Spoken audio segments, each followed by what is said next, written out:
Hello Basement Collective and welcome to another Age of Sigmar Battle Report. Today it's going to be my Tomb Kings because that's the only army we have in the Basement Collective right now between me and Kevin and Chris's Khorne on the lava table.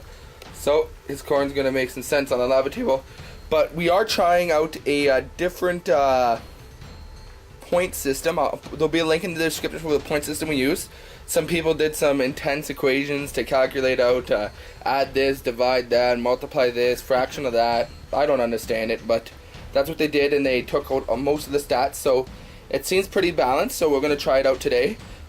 Just a few restrictions on it. 50% of the points have to be non-character or hero, non-hero or monster, so that's just basically infantry, so basically 750 points of the army has to be non-hero or monster, and then the other 50% could be either hero or monster. So this is hero, monster, or war machine. Hero, monster, or war machine. Yes. So here is my 1500 points. So we'll just go through it here. Just a few more restrictions we're playing. Again, only one summon unit per turn. Yeah, that's about it. You only can summon one unit per turn to keep things fair. Other than that, that's the list. So my list, for my heroes, I got a Lich Priest and a Necrotect. I have two monsters. I have a Bone Giant and a Necrosphinx. I'm missing something on this table, but it's okay. I have a squad of 4 Necropolis Knights with the Champion Band and Musician, 4 Sepulchral Stalkers. Sepulchral Stalkers. I just painted these bad boys up. 1 Screaming Skull Catapult. And then I also forgot to mention I do have a squad of 6 Tomb Guard with the full command there. So that is my 1500 points of Age of Sigmar Tomb Kings. And here is Chris's 1500 points of Khorne Daemons. So, what do we got?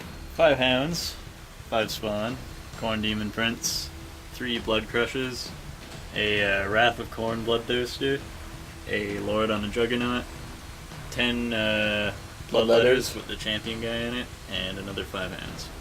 Awesome. So that would be his list. So that is this. Chris's first game of Age of Sigmar. So his circle-based demons are good to go.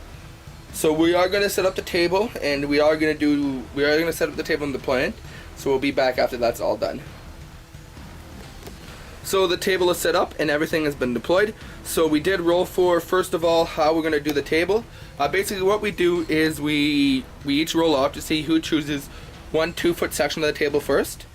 Whoever wins the roll then chooses the first section, rolls the 2 die to see how many terrain features they get from the book. They then place the terrain features and then roll for each terrain feature to see what it is. So that's how it did. And then we did roll off to see who split the table in half. I won that roll, so I chose to split it the regular battle line way. Chris chose to deploy on this side, which gave me to deploy on this side. And then I deployed first. I did end up finishing deploying first, which means I go first. But my things are deployed here. I got a Lich Priest and a Necrosphinx. The Screaming Skull Catapult with the Necrotect. A Bone Giant. 4 Necropolis Knights. Tomb Guard. And now these guys are using their Entombed Beneath the Sands abilities. So on any turn, I could just choose which turn they come in. They come in within 9 inches away from an enemy. But that counts as a movement phase. So, on my side of the board, we have some terrain here. This hill's number 5. Basically, on a 1, so at the beginning of the hero phase, it does say in the rules about 5 in the hero phase, but it only makes sense in the beginning of the hero phase. You roll a dice for each unit within 3 inches of this terrain. On a 1, they do nothing.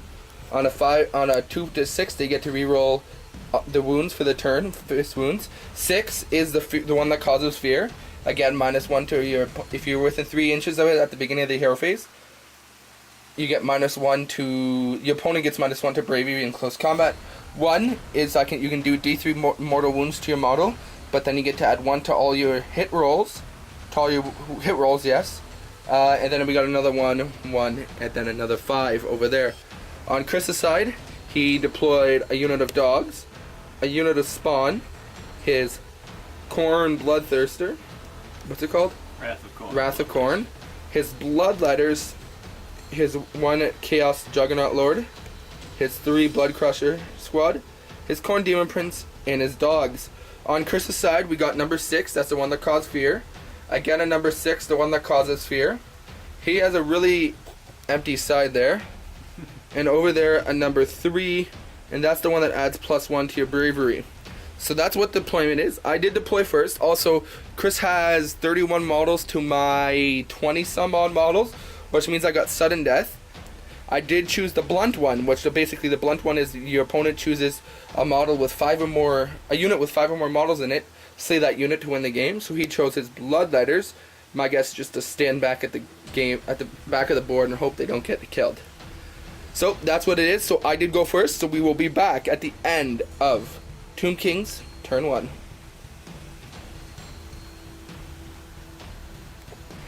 End of Tomb Kings turn 1. So during my hero phase, I attempted to summon Tomb God with this guy. Got a 4. I needed a 5, so he failed. My general casted Inspiring Presence. It really doesn't matter because it really doesn't affect anything because I have leadership 10, bravery 10. I did have 2 units that's within 3 inches of this. My snakes and my bone giant right there, and so they were both good. So they're all re-rolling the wounds. Other than that, my snakes during the movement phase, I chose to keep my stalkers off the table this phase because we need to thin that out before I bring those in over there. But other than that, my Tomb Guard moved and ran. They moved an inch. My snakes moved and ran. My bone giant moved and ran. Those didn't move, and then my Necrosphinx just moved up. Shooting phase, I did get 2 shots with my casket. 1 missed, and then 1 failed to wound, so I shot at the Bloodletters, because that's how I have to kill that squad. So that failed, and then no charging and no combat. So we are going into Khorne, turn 1. End of Khorne, Demons, with a bit of Chaos in there. Space, not Chaos Warriors. Turn 1. So, how'd your turn go, Chris? Not keeping up in the close combat at all. Sadly, my stuff he went into is pretty good. My Bone Giant did a great job, but we'll get to that. So, your hero phase, your command ability, you used on his command ability, right? Mm-hmm. And that allows 1 unit to run and charge in the same turn, and it adds +1 to the run and charge. So he chose his Demon Princesses right there to go, and he ran and charged and got into there. Other than that, that's all you really did during your command phase. Movement phase, your 1 squad of dogs moved up to there. The 2nd squad of dogs moved up to there. The spawn moved and ran, and these 2 units went back and created, the 3 units went back and created a castle around your Bloodletters. Shooting phase, he did his 1 weapon where he gets D3 mortal wounds. It did 2 mortal wounds to my Bone Giant, and then he shot his other one and then whiffed with that. Combat phase, charge phase, he made an 8-inch charge with the dogs, like a 4-inch charge with the Demon Prince, and then a 10-inch charge with those dogs into my Necrosphinx. So what happened is he chose to do his dogs first. I don't know, he probably should have went with his Demon Prince first, but his dogs first attacked over here, and they managed to do 1 wound to one of my snakes, so my snake has 4 wounds left. I then chose to attack with my Bone Giant to his Demon Prince, and Bone Giant did pretty good and managed to, he got 2 rounds of attacks, because he has an ability on a 5+ he gets to attack again, but because he's within 18 inches of a Necrotect, on a 4+ he gets to attack again. So he managed to wipe out the Demon Prince that was standing in front of him. He does have 6 wounds left on him. And over here, Chris then attacked with his dogs, managed to do 1 wound to my Necrosphinx, and my Necrosphinx didn't do very good back. He managed to kill 3 of the dogs and do 1 wound on another dog, but that's about it. And then over here, I managed to kill 2.5 dogs with my 2 snakes, so that's all I can get into combat. So, that was the end of Demons turn 1. So we're going to roll for initiative right now, so you get to go first. I got a 1, and you got a 6, so you get to go first. Nice. So we'll be back at the end of Demons turn 2. Khorne turn 2. We'll get to the Bone Giant, Mr. MVP. So during his hero phase, he gave his from the dead, now dead Khorne Bloodthirster. These guys, his spawn, run in charge. So Other than that, shooting phase, he shot over here at my he did 1 mortal wound to my skeleton with his 1 attack, and then I passed my save against his other attack, which would have killed him. So that would have killed him. He then attacked me with 6 attacks, and to hit on 3. So sorry, charge phase. They charged, and he charged the Bone Giant, and that's what happened in movement phase. Those guys back there just split up. So combat phase, he chose to attack with his Bloodthirster first. He had 6 attacks. He had to hit on 3, and he only got 2 hits. So the 2 hits, he then did wounded me on a 2+ and gave me a save. I failed both my saves. He could have killed him because he had 3 wounds, but because of D3, but he only did 3 wounds to him. My Bone Giant then attacked back. Well, no, that's not what happened first. I then chose to attack with my Necrosphinx to his spawn, killed 2.5 spawn roughly. He then attacked back over here with his dogs, did 2 more wounds to my Necrosphinx, to my my Necropolis Knights. I attacked with my Bone Giant in between that, and Bone Giant first turn did 3 wounds to him out of 14, so he had 11. So I was like, okay. Then rolled a 4+. I got to attack again. My next attack with his big attacks, he rolls to hit. He has 3 attacks. He gets 2 6s and a 4, which gives him 2 more attacks.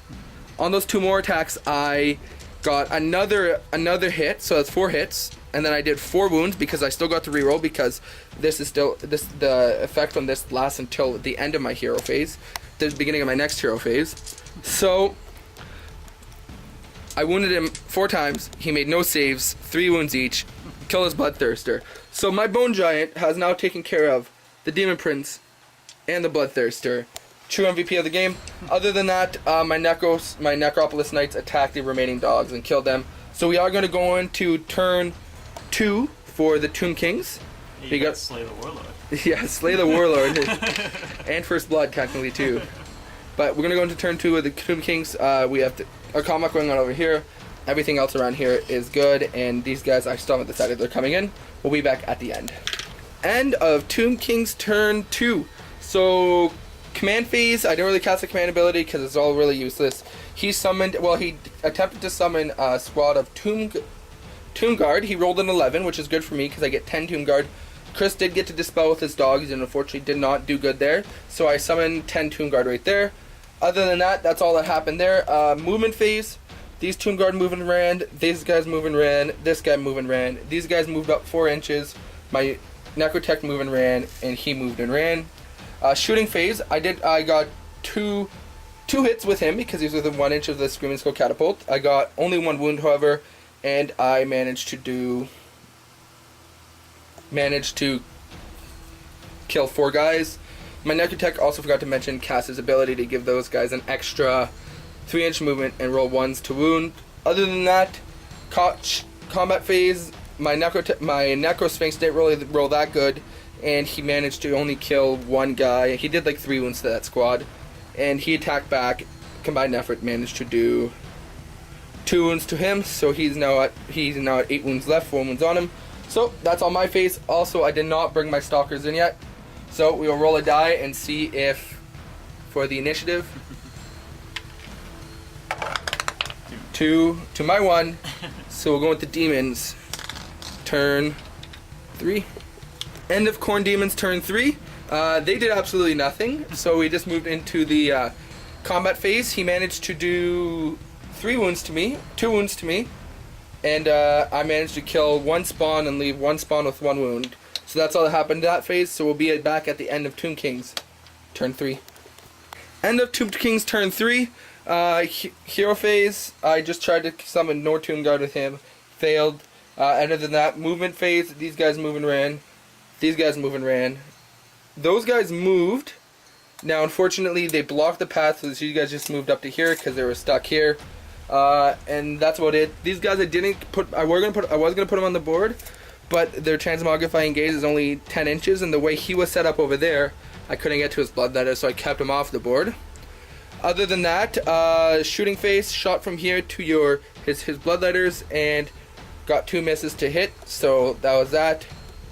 So you went into charge phase. He failed a 10-inch charge. They made a 12-inch charge, which was really good, so I got to do something over there. So we'll go over here. he did 1 more wound to me, and I finished off what was left over there. And then I did attack over here. I managed to kill 2 blood crushers and 1 bloodletter. So that's the end of that. So, and Chris managed to kill one of my snakes and do a wound to another. So we're gonna roll to see who gets to go first. I got a 6, 2. a 2. So it'll be Tomb King's turn 4. So end of Tomb King's turn 4. My Bone Giant made a charge in. Actually didn't do much though. What killed everything was my Necropolis Knights, and I did kill Slash Blood Crusher, which was the game. So good game. We'll be back with a post-game show. Hey guys, thank you for watching another Age of Sigmar Basement Collective Battle Report. My name's Irvin, and this is Chris, like you've seen him many times before. Chris's first game, Age of Sigmar. Khorne Demons with a bit of Wars of Chaos mixed in there versus Tomb Kings in all the glory. We use the SDK point system. There'll be a link in the description below. It's a group of, I guess, gamers. I don't know where they live. But they're obviously good at math because they created a equation. Very long equation. And just basically taking every aspect of the game into account. Wounds, bravery, attacks, save, everything like this. And then on top of that, they gave point values. So if you have a special rule that lets you reroll ones, it's every single rule they can possibly have is in the equation. So it's always changing, right? So it's an awesome one because it gives things points value. Because right now, the way we were playing before, and I mean we'll still play like that. You're saying essentially a skeleton archer or a skeleton with a spear is the same as a tomb guard because they do the exact same thing. So reality, why would I want to take a skeleton archer when I could take a tomb guard and it does a lot more? So this one, it creates a point value, and I think that's what one of the things GW wanted to, because they said they're obviously like GW is more of a model selling company than a rules making company. So they said why not just leave it up to the gamers? But that's how we played. I mean, well, I'm up to trying anything. Just Age of Sigmar, I had fun. But yeah, so that's what we did. So it's 1,500 points. Again, the stipulation was 50% of your points have to be non-War Machine hero or monster. So that's how we played, and yeah. Another thing we did is, well, first of all, do you have any opinions? I could have played that a little better. Yeah, this was Chris's first game of Age of Sigmar. He didn't even know what his half his stuff did. He learned what half his stuff did after he put it on the table. But yeah, so we'll start off by saying sudden death in this one was probably not needed. I mean, it was balanced. It was equally balanced at 1,500 points. So I don't think sudden death was needed. Now, he got tabled regardless, except a third of his army was useless sitting at the back of the board. Or maybe not a third, but yeah, a good chunk. A good chunk of it was useless at the back of the board. So maybe next time sudden death won't be needed because sudden death is made so that if the one person brings 800 models and the other person in the basic Age of Sigmar, it's made so that somebody with an army that's like 20 models compared to somebody with an army that's 200 models, it kind of balances it out. But this balances it, yeah. But this was already balanced as the way it was, so maybe not sudden death, but that's just something for next time. The MVP for me though was the Bone Giant. He's yeah. The Bone Giant. Yeah, Chris maybe he chose to with the first round of combat where he charged the dogs, the Khorne Demon Prince, and the other dogs. He chose to attack with the dogs fighting the snakes first. Maybe attacking with the Demon Prince would have been better, but definitely it's not. Bone Giant did really good. I really like that model. I like that it has 9 wounds and it doesn't have the chart because it's one of the, I guess you call it, lower end monsters. But the attacking again on a 4+ is really big. And as well, he has like the Tesla thing where if he rolls a 6, he gets an additional attack, is also pretty good. But yeah, so, and then the second time he attacked with his Bone Giant, he should have been dead already, but Chris whiffed it with his Bloodthirster. But he did really good the second time, got 4 out of 3 hits and did 12 wounds to him. Like anything with the damage characteristic of 3 is really good. But yeah, so other than that, I mean, Tomb Kings, I don't know, I really like the Tomb Kings. I'll be bringing Nurgle next time. Yeah, Nurgle may do a bit better. I may try changing up my list. I mean, the always auto includes. I always want to auto include, but I think Age of Sigmar is a game where you just should want to try everything out, especially with this point system. I think with the point system, like in the other way we play, if you're only allowed to take X amount of wounds, you're obviously going to want to take the better things. Because what you're saying is, if I'm going to take an army that consists of skeletons, I'm going to say, here, you win the game, because my skeletons really don't do much. I mean, you can play it so that you can build around skeletons, make them better, but in the end, it's just a skeleton. Just taking one skeleton over a Tomb Guard again is the same thing. But in this point system, taking a skeleton's a lot better, though, because one skeleton costs as much as, two skeletons cost as much as one Tomb Guard. So I think balancing the game like this makes it a lot better, but so I can take other things. I'm working on getting everything painted right now. Other than that, I mean, Chris has a lot of painted things, but yeah. So, that was another Age of Sigmar battle report. Anything else you got to say? Nope, not really. Yeah, so thank you for watching, guys, and keep on wargaming.